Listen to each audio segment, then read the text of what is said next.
semua, semoga dalam keadaan sehat selalu ya. Perkenalkan, nama saya Puji Rawati. Di sini saya ingin sharing sedikit ya teman-teman mengenai tentang penyelenggaraan rekam medis elektronik. Nah, sebenarnya wajib nggak sih teman-teman kalau di fasilitas pelayanan kesehatan itu wajib menyelenggarakan rekam medis elektronik? Iya, betul sekali. Sesuai dengan PMK nomor 24 tahun 2022 tentang rekam medis, setiap pelayanan kesehatan diwajibkan menyelenggarakan rekam medis elektronik, termasuk juga untuk pelayanan telemedicine dengan dokter, itu juga wajib dicatatkan di dalam rekam medis elektronik ya teman-teman. Sebenarnya rekam medis elektronik itu sendiri apa sih? Rekam medis elektronik itu merupakan salah satu subsistem dari sistem informasi fasilitas pelayanan kesehatan yang terhubung dengan subsistem informasi lainnya di fasilitas kesehatan. Untuk kegiatan penyelenggaraan rekam medis itu sendiri paling sedikit terdiri dari pertama, registrasi pasien.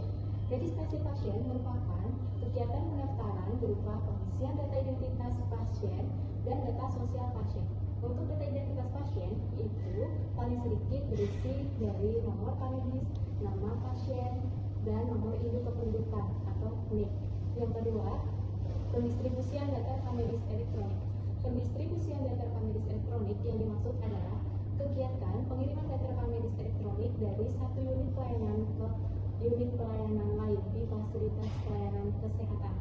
Ya, pengisian informasi klinis. Pengisian informasi klinis ini berupa kegiatan pencatatan dan pendokumentasian hasil pemeriksaan, pengobatan, tindakan, dan pelayanan kesehatan lain yang telah dan akan diberikan kepada pasien. Dalam melakukan pencatatan dan pendokumentasian, ini harus lengkap dan jelas ya, dan juga dilakukan setelah pasien menerima pelayanan kesehatan dengan mencantumkan nama, waktu, dan tanda tangan tenaga kesehatan pemberi pelayanan. Bila terjadi kesalahan pencatatan atau pendokumentasian dalam pengisian informasi klinis, tenaga kesehatan dapat melakukan perbaikan. Keempat, pengolahan informasi rekam medis elektronik. Pengolahan informasi rekam medis elektronik terdiri atas yang pertama, pengkodean, yang kedua, pelaporan, yang ketiga, penganalisisan.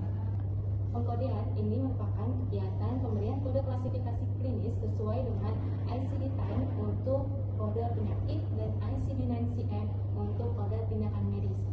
Pelaporan itu terdiri dari pelaporan internal di fasilitas pelayanan kesehatan dan juga pelaporan eksternal dari fasilitas pelayanan kesehatan kepada Dinas Kesehatan, Kementerian Kesehatan, atau pemangku kepentingan terkait. Penganalisisan data rekam medis elektronik dilakukan secara kuantitatif dan kualitatif. 5. Penginputan data untuk klaim pembiayaan. Penginputan data untuk klaim pembiayaan ini merupakan kegiatan penginputan kode klasifikasi penyakit pada aplikasi pembiayaan berdasarkan hasil diagnosis dan tindakan yang ditulis oleh tenaga kesehatan pemberi pelayanan kesehatan sesuai dengan rekam medis dalam rangka pengajuan penagihan biaya pelayanan, misalnya BPJS Kesehatan atau asuransi. 6. Penyimpanan rekam medis elektronik. Penyimpanan rekam medis elektronik merupakan kegiatan penyimpanan data rekam medis pada media penyimpanan berbasis digital berupa server, sistem komputasi awan atau cloud computing yang tersertifikasi sesuai dengan ketentuan peraturan perundang-undangan, dan atau media penyimpanan berbasis digital lain berdasarkan perkembangan teknologi dan informasi yang tersertifikasi. Penyimpanan rekam medis elektronik itu harus dijamin keamanan, keutuhan, kerahasiaan, dan ketersediaan data rekam medis elektronik.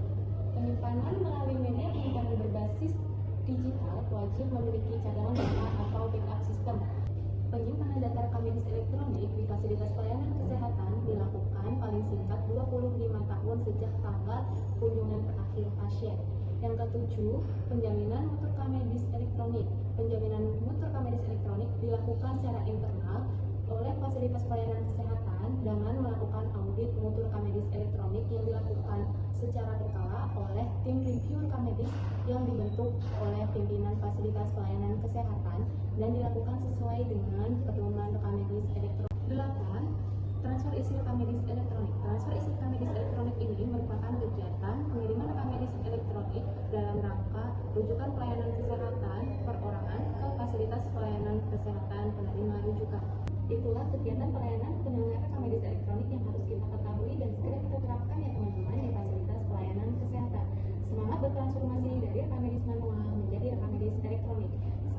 dari saya. Semoga bermanfaat.